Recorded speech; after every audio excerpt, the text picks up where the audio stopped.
வாழ்வியல் கலாச்சார மையம் என்றால் என்ன? அதன் நோக்கம் என்ன? இப்ப இந்த கேள்வியிலேயே ஒரு விஷயம் அடங்கியிருக்கு. என்னன்னு கேட்குறோம்ல. எப்பவுமே ஒரு விஷயத்த நம்ம ஆச்சரியமா பார்க்கும்போது என்னன்னு கேட்போம். இல்லன்னா கடந்து போயிருவோம். ஏன் அது கேள்வி கேட்க தூண்டுது அப்டின்னா, வாழ்வியல் கலாச்சாரம் இப்ப நான் வேற ஏதாவது மன்றம் வச்சுக்கலாம்ல. ஏதோ ஒரு தலைவருக்கோ, ஒரு சாமிக்கோ மன்றம் வச்சுக்கலாம். இந்த வாழ்வியலுக்குன்னு ஏன் ஒரு கலாச்சாரத்த குடுக்குறோம்? இப்ப கலாச்சாரம் இல்லாத வாழ்க்கை சீரழிஞ்சிரும்.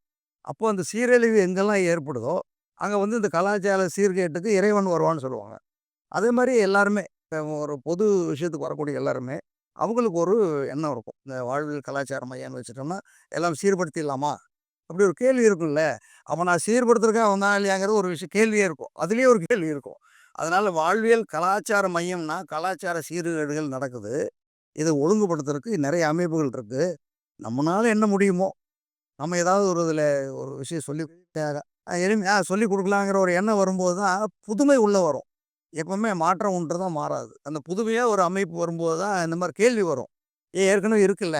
ஏற்கனவே பள்ளிக்கூடம் இருக்கு. இதுக்கே புதுசா பள்ளிக்கூடம் அப்டின்னா, இன்னும் நெறைய மாணவர்களுக்கு புதுமையான விஷயங்கள குடுக்குறதுக்கு இன்னொரு பள்ளிக்கூடம் வரும். அப்ப ஏன் அந்த பள்ளிக்கூடம் வந்துன்னு கேட்கக்கூடாது. அந்த மாரி தான் உங்க கேள்வி. அதனால இது ஒரு மாற்றத்தை விரும்பி மாற்றத்துக்கான நோக்கத்திற்காக உருவாக்கப்பட்ட இந்த வாழ்வியல் கலாச்சார மையம். அந்த கலாச்சாரம் எல்லாம் வாழ்வியல் மையம்னு வச்சோம்னா, சும்மா அம்மா, அப்பா எப்படி வாழ்றது? திருமணம் எப்படி பண்றது? அப்படி போயிரும். கலாச்சாரம் அப்படிங்கிறது ஒடுக்கத்தை கற்றுத் தரக்கூடிய அமைப்பாக, அதுக்கு தான் அந்த பேர் வச்சு. சரி, சரி. இப்போ இதுல உடல் சார்ந்த பயிற்சிகள், மனம் சார்ந்த பயிற்சிகள், அறிவு சார்ந்த பயிற்சிகளை இதுல வழங்குகிறீர்களா? உடல் சார்ந்த பயிற்சி என்றால் எப்படிப்பட்ட பயிற்சிகளை வழங்குகிறீர்கள்? மனம் சார்ந்த பயிற்சி என்றால் அதற்கு எப்படிப்பட்ட பயிற்சிகளை வழங்குகிறீர்கள்? ம். இந்த அறிவு சம்பந்தமான பயிற்சி என்றால் அதற்கு எப்படிப்பட்ட பயிற்சிகளை வழங்குகின்றீர்கள்? இப்ப நீங்க 3 கேள்வி கேட்டிருக்கீங்க இதுல. உடல், மனம், அறிவு. இப்ப நமக்கு தெரியும். உடல் ஒரு களிமண். இது மண்ணிலிருந்து வந்தது. இந்த உடலுக்கு ஒரு பயிற்சி தேவைப்படும். அப்புறம் மனம் அப்படின்றது அந்த உடல் செயல் இப்போ ஒரு ஒரு கல் கல்லா இருக்க வரைக்கும் அது கல்லா இருக்கும். உருவமானோனே அது அது என்ன உருவம் இருக்கு சாமின்னா சாமி, பொம்மைன்னா பொம்மை அப்படி ஆயிரும் இல்லையா? அப்போ அது மனம். இந்த ஒரு கல் மனம் மனம் உருவமாகி அது உயிர் வருது இல்லைங்களா? அதுதான் அறிவு. அப்ப நான் இந்த 3 கேள்வி ஒரே கேள்வி நீங்க கேட்குறீங்க. நீங்க ரொம்ப புத்திசாலியா தகுந்த கேட்குறீங்க. ஆனா 3 வேற வேற. இந்த உடல் என்பது அழியக்கூடியது. மனம் என்பது உருவாக்கி, உருவாக்கி அடுத்த இடத்துக்கு போயிட்டே ஜம்ப் பண்ணி போயிட்டே இருக்கும். மனம் ஒரு குரங்கு. தாவி, தாவி போயிரும். இந்த உடல் இருக்கும், நாளைக்கு அந்த உடல் இருக்கும். அதே மாரி அறிவு அப்படின்றது ஒவ்வொரு உயிர்களுக்கும் இறைவன் அறிவு குடுத்துருக்கான். ஏன் மனிதனுக்கு மட்டும் 6 அறிவு குடுத்தான்?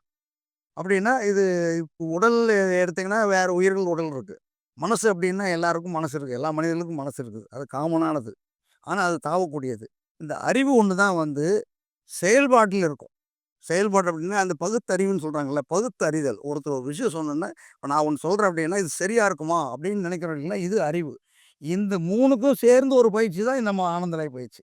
இந்த 3க்குமே சேர்ந்தது. எப்படின்னா, முதல்ல உடல ஒழுங்குபடுத்தி, அதாவது ஒரு கல்ல உருவம் பண்ணி, இந்த கல்லுக்கு என்ன மாரி உருவம் குடுக்கணும்? இது சாமி ஆக்கலாமா? மனுஷன் ஆக்கலாமா? இல்ல பொம்மை மாரி விளையாட்டு பொம்மையா மாத்தலாமா? அப்படின்ற ஒரு விஷயத்தை நாம உருவாக்கி, அது என்ன ஆகும்? சில இப்ப இப்படி இப்படி இருக்கும். ஒரு குண்டா உருவம் செய்ய முடியாது. அதுக்கு தகுந்த மாரி உருவத்த செய்யணும். அப்போ உடலை ஒழுங்குபடுத்தி பயிற்சி குடுக்குறோம். அதுக்கு ஆனந்தலை யோகா பயிற்சி. மனசை ஒழுங்குபடுத்துறதுக்கு தியான பயிற்சி. தியானம் அப்டின்னா, இந்த உடல் எதை சார்ந்து செயல்படுதோ, அந்த பயிற்சி. இப்ப நான் ராஜயோக பயிற்சிகள் அப்படி நெறைய பயிற்சி இருக்குல்ல, அவங்க ஒரு முறை வச்சிருப்பாங்க. இது விளக்க பாத்துங்க, ஒரு வீட்ட பாத்துங்க, ஒரு செவுரு பாத்துங்க, இல்லைன்னா யாரோ ஒருத்தர் நெனச்சுங்கன்னு சொல்லுவாங்க. ஆனால் ஒவ்வொரு மனமும் மாறுபட்டது. இப்ப எனக்கு புடிச்ச சாமி உங்களுக்கு புடிக்காது. இப்ப நான் உங்களுக்கு பிடிக்கும்னு ஒரு லட்டு குடுத்தேன்னா, நீங்க தூக்கி போட்டுருவீங்க. உங்களுக்கு என்ன பிடிக்கும்னு தெரியணும்ல. அதனால தியானம் பண்றது தியானித்தல்னு பேரு. அது தெரியும் உங்களுக்கு. நீங்க அந்த துறையிலலாம் இருக்கிறீங்க. உங்களுக்கு தியான துறையில இருக்கீங்க.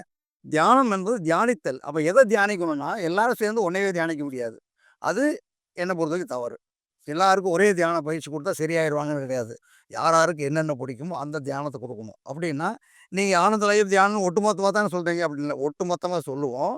ஆனால் அவர்கள் அவரவர்கள் வாயால் சொல்வதைப் போல, அவரவர்கள் மனதால் அந்த தியானத்த பண்ணணும். அப்ப என்னன்னா, உடல் மனத்துக்கு மாறி, உடலும் மனசும் ஒழுங்காயிரும். இப்ப அறிவு எங்க வருது அதுல அப்படின்னு பார்த்தீங்கன்னா, இது நம்ம உடல் சரியா செயல்படுதா? இவங்க நமக்கு நல்லா கத்துக் குடுக்குறாங்களா? நம்ம அதுல மேம்பட்டுருக்கோமா? அப்படிங்கிறத எப்படி உணர்றோமோ, அறிவு மூலம் தான் உணர முடியும். எப்படி ஒரு நாய் என்ன பண்ணும்னா, மனிதன நோக்கி வரும். மனிதன் குருவ நோக்கி போவான். குரு கடவுள நோக்கி போவான். இதுதான் இந்த இயற்கையோட விதி. ஒவ்வொரு உயிரும் அப்படிதான். இப்போ மிருகங்கள் என்ன பண்ணோம்னா, மிருகங்களோடு சேர்ந்து போகாது. மனிதன்கிட்ட வரும். மனிதன் என்ன பண்ணுறான், இப்போ இருக்கிற மனிதன் ஏன் இந்த கலாச்சாரம் உருவாச்சுன்னு கேட்டிங்கன்னா, மனிதன் என்ன பண்ணுறான்னா நாய்கிட்ட பழக ஆரம்பிச்சிட்டான்.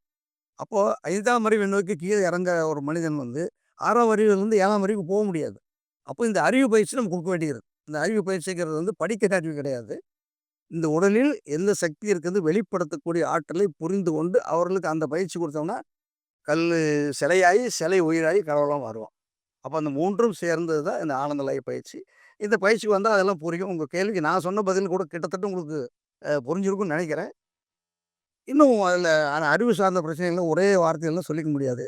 ரொம்ப ரொம்ப ஆழ்ந்த விஷயம். நல்ல கேள்வி. என்னால முடிஞ்ச பதில் சொல்லிடுறேன். நன்றி, நன்றி.